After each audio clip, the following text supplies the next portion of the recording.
So with that, I'm going to ask Pete to talk a little about some of our great success. Yes, sir. Including Venezuela, you might talk. Absolutely, sir. I think actually your efforts on the reflecting pool are actually a great segue. If you look at Washington and Lincoln, these are two men that faced monumental tasks and stood up in historic fashion and delivered for the American people. And when you step back and look at 47 years of what Iran waged war against us and our people, there's only one man over the course of both presidency who has stood up and said they will never get a nuclear weapon, as Marco said. So whether it was Qasem Soleimani, whether it was scrapping the Obama deal that was going to give them a weapon, whether it was the 12-day war or Operation Midnight Hammer, you created the conditions to ensure the American people and the world are safeguarded from this generational threat.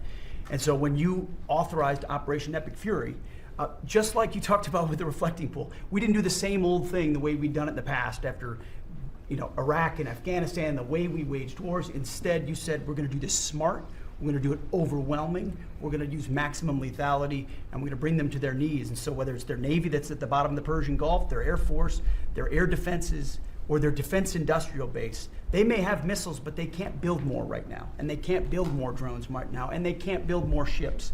And so they came and cried uncle to talk, which Steve and Jared and the vice president and others are doing so ably.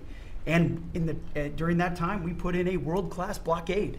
And they haven't been able to bring anything in or anything out from Iranian ports. And we know from the intel that their economy is hurting big time because that is their lifeblood.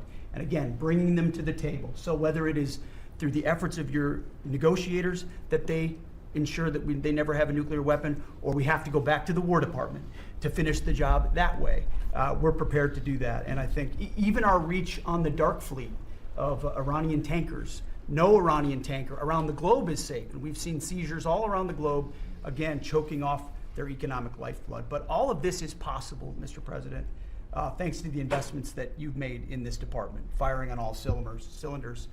For the second year in a row, we're at historic recruitment rates. Last year, we said that here. This year, we beat it even faster. The American people are excited about what you're bringing to our department. Our defense industrial base, $50 billion in private investments. Because of the meetings you've held, defense manufacturers are investing in new plants and new manufacturing, new production lines, so that we're getting weapons faster than ever. And then the $1.5 trillion that you've committed to the department going forward, that's 1 million American jobs. 1 million American manufacturing jobs. That's Golden Dome for America, that's F-47, that's B-21, that's 50 billion in drones. We're going to lead the world in drones, shaving years off of production of all of those, everything under budget and ahead of schedule, which is what the warfighter deserves. And we saw it, you mentioned Venezuela, Mr. President, you saw it on display there. Think of the fact that our Southcom commander just landed via helicopter at our embassy, peacefully at the welcome of the Venezuelans, because we're now partnering with them, hopefully, even on the counter-cartel mission as we secure our hemisphere. So we've secured that southwest border. We're going to war with the cartels through the America's Counter-Cartel Coalition. Venezuela is a big part of securing our energy future and defending the homeland. And then I just want to note one more thing to give you a sense of how committed this president is. Maybe a year ago, he heard the call of Nigerian Christians who were being targeted and killed by ISIS in Nigeria. And he said, Pete, I want the War Department to focus on ensuring that we do everything we can to protect those Christians.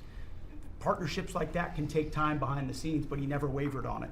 And we got the assets there, and over the last month, and there hasn't been much coverage of this, we killed ISIS #2 in Nigeria, who's most responsible for killing Christians and trying to target the U.S. homeland, and have since, because of the intel we gathered, killed hundreds of ISIS members who were targeting and killing Christians in Nigeria, creating a whole new opportunity there. So there's a lot of things we do that the media pays attention to, and a lot of things the president empowers the department to do on behalf of the American people that he deserves great credit for.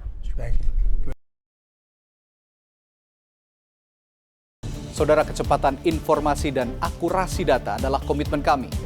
Satu langkah lebih dekat, satu langkah lebih terpercaya. Saksikan Sapa Indonesia Malam di Kompas TV Channel 11 di televisi Anda.